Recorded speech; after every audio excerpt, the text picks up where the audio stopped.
ত্রিপুরা বিশ্রামগঞ্জ থানাধীন বিবেকানন্দ রোড এলাকার বাসিন্দা দেবাশিস সূত্রধরের সামাজিক মাধ্যমের দৌলতে পশ্চিমবঙ্গের এক যুবতীর সাথে প্রেমের সম্পর্ক গড়ে উঠেছিল। দীর্ঘদিন তাদের ফোনে কথা হয়, এমনকি ভিডিও কলের মাধ্যমেও বহুবার কথা হয়েছিল তার। ওই সময় বেশ কিছু ছবি স্ক্রিনশট নিয়ে রেখেছিল সে। পরবর্তী সময়ে ওই ছবিগুলোর ভয় দেখিয়ে মেয়েটিকে ব্ল্যাকমেল করতে শুরু করে দেবাশিস। এভাবে অনেক টাকা মেয়েটির থেকে হাতিয়ে নেয় অভিযুক্ত।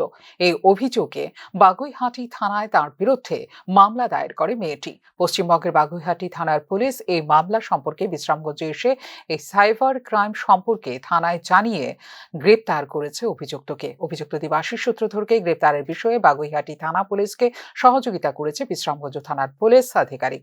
দুই থানার প্রচেষ্টায় ওই অভিযুক্তকে গ্রেপ্তার করতে সক্ষম হয়েছে পুলিশ। আজকে সন্ধ্যার সময় ওয়েস্ট বেঙ্গলের বাগুইহাটি পিএস থেকে দুজন অফিসার তারা আমাদের এখানে এসেছে।